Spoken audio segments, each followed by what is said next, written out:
Macam inilah arwah apa? Arwah Jojo apa? Jojo Fly. Jojo Fly tu yang di-share tu kan. Betul. Tapi daripada cerita arwah tu pun sebenarnya buat saya tersentak banyak sangat Betul. Saya berkawan rapat juga dengan Oh Jojo ya? tu. Ya, sebab dulu saya kan Wadi Kufi kan, buat kaligrafi apa semua kan. So saya banyak berdamping dengan geng-geng Sabah ni, kaligrafer Sabah. So Jojo ni kan orang Sabah. So dia duduk dalam circle kaligrafer orang Sabah tu. Dan masing-masing duduk keluar tabligh juga kan. So kita orang pernah lah duduk dekat galeri Gajir Kaligrafi. Sama-sama main futsal sama-sama apa semua. So setiap kali bayan dia yang baca.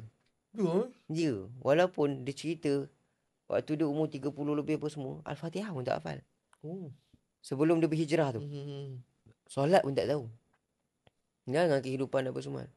Tapi tengok pengakhiran dia, macam mana Allah mulakan dia. Betul. Start daripada tu dia jaga solat, tahajud tak pernah tinggal.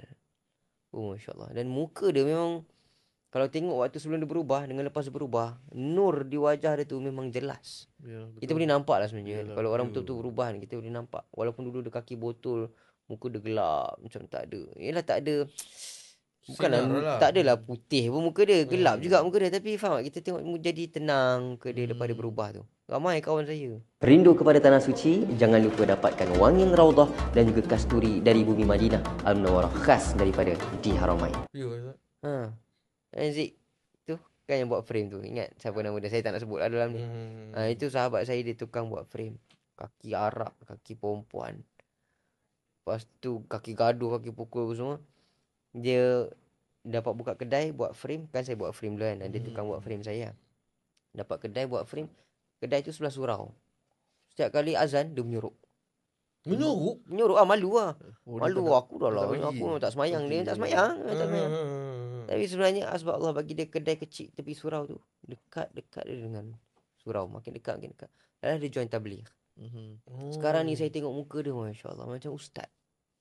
Janggut panjang. Orang Sabah juga. Sabah ke Sarawak dia? Sabah juga. Rambut masih panjang lah. Tapi janggut dah jadi janggut panjang. Memang tengok muka dia macam orang tabligh. Kita lembut hati tengok muka dia kan. Dia semua cakap pasal Tuhan. Semua cakap pasal akhirat. Oh, Masya Allah. Dulu kita sembang kan cakap pasal perempuan. Pasal arak. Malam tadi aku mabuk ni, ustaz. Aku tak boleh buat kerja lagi ni. Aku mabuk ni. Sekarang duduk kan dia, baru-baru ni jumpa. Dia pasal akhirat. Motor dia rosak. Dia terpaksa jual motor. Tak apalah ustaz, janji saya ada Allah. Janji cukup je rezeki saya makan minum. Oh, Masya Allah. Tawakal tu orang.